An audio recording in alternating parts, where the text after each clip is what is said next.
So if you're plucking on your D string, one higher than that.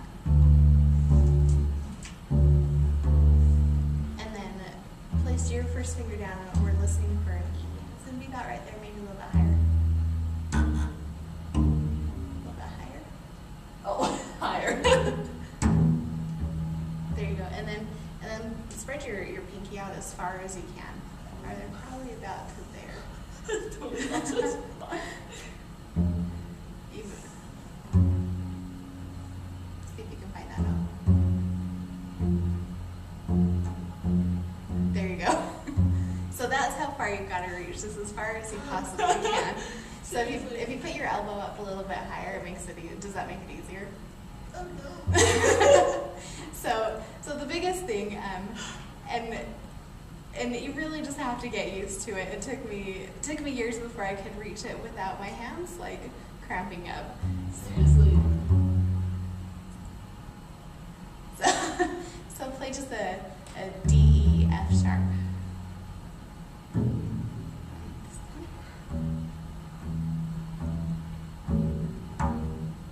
Where are my fingers supposed to be? So if you kind of lean the bass against you a little bit, you should be able to like balance it. So that way you can kind of leave your hands wherever you want to. And that makes it easier to be able to move around, do whatever you need to do if you lean the bass against you a little bit. So play your D. All right. It is open. Play a little bit more. There you go. Open. And then E. You gotta really pluck it like you mean it, like really. There you go. There you go. A little bit higher. And then go up to your G string.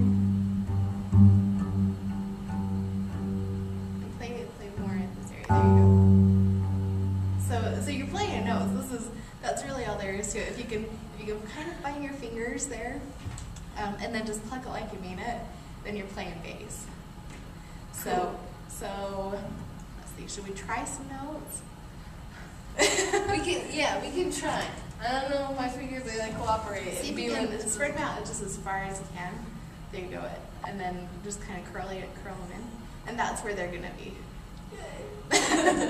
So your thumb, you really don't need your thumb. It just kind of helps keep them where they're at. But if you can spread them out as far as they need to go, and then curl them in, okay, that's where It seems so unhuman. it does. And it's funny sometimes when I'm playing and I look over at my hands, I'm thinking, what are they doing? But if it sounds okay, then I don't worry about it.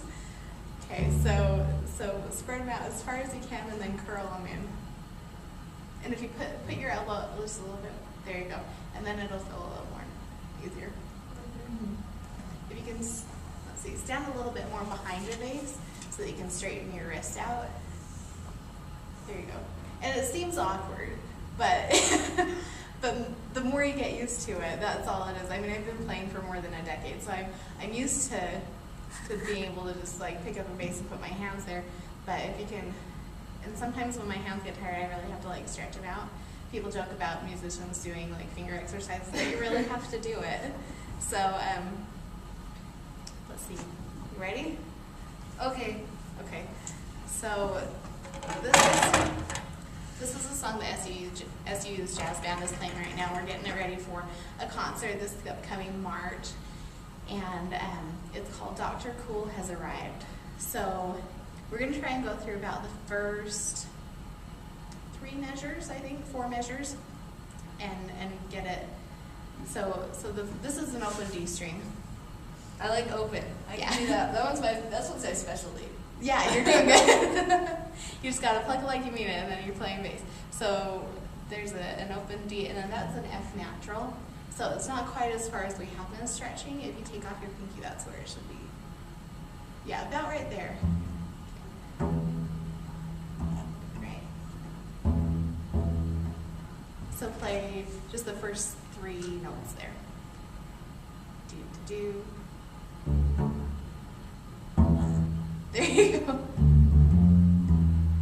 So, and then that's just an E. So we're all three right there in the notes that we've been playing around with. So okay, your D, and then your F.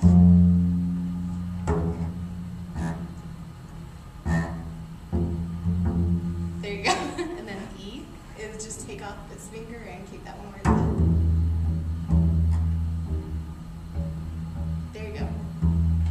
And then that's an open G. Which is That's the string? highest one. Okay. There, yeah, pluck like you mean it. So we've got our first measure there. Okay.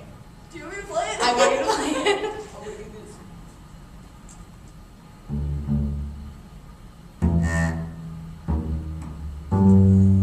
Keep playing jazz. We've got a jazz musician.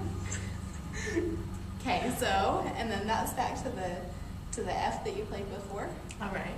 And then your A is going to be the same place as the E, just across on the other string. Okay. So you're just kind of rolling your hand back and forth to the different notes.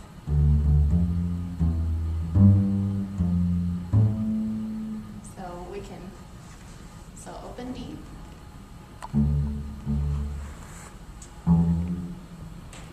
Yeah, and then open G. Yes, you totally got it. You totally got it. So, I like that. Let's do it together. Okay. Okay. 1, 2, ready, go.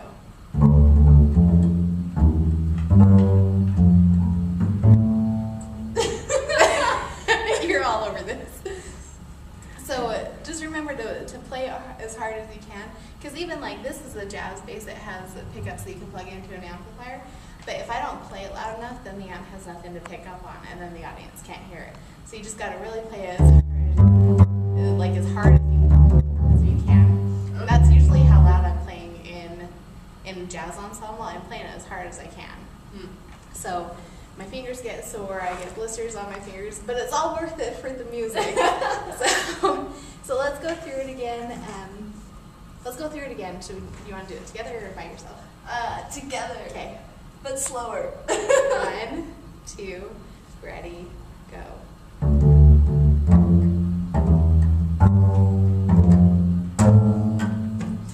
Yes, yes. And then we're going to go open G, and then a B flat is going to be the same place as the F was.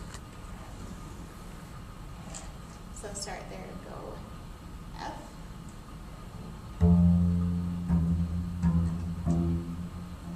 And then A is one finger on the G string. Open. Wait, open on Open this G G. at the top one.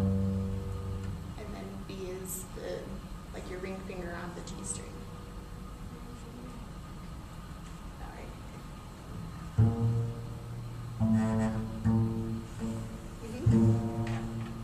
So for these two measures, we're just keeping our hands all in the same spot. And if you use like your pointer finger and your ring finger, those are the only ones that you're going to be needing for this part right here. You can use your middle finger. It kind of helps keep them all down if you put them all down, but you can just kind of walk them all over them up there. So let's go through those two measures together. 1, 2, ready, go.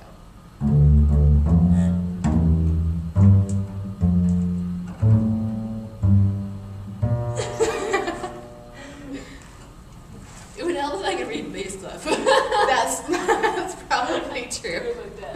That's probably true. Let's do it again. So that these notes are the same. These notes are in the same place. Those are both open. And these notes are in the same place, if that helps at all. Just on different strings. Okay. Okay. So 1, 2, ready, go.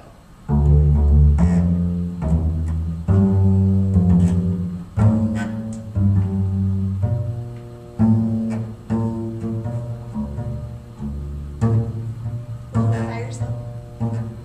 Okay. So that's all you gotta do for a bass line is once you learn where the fingerings are. And one of the things that I probably should have done if I was a better teacher is you can write with pencil on your fingerboard. it'll come off within 2 or 3 days of playing.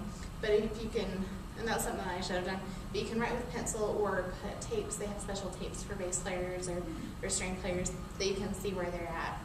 And that's especially helpful when you're moving all over the place, because for a lot of people, your muscles will remember where they're at, or you can hear it. But while you're getting used to it, there's some like tapes that you can put down so you can look over and see if your fingers are on the tapes or not. But that's all there is to playing a bass, is just learning where the notes are, and you're on your way there, playing it as hard as you can so that people can hear it, and putting some soul into it, because if there's no soul, then it's not jazz. Oh, definitely. Thank you so much, Becky. I really appreciate you being on the blog. No problem. Thank you.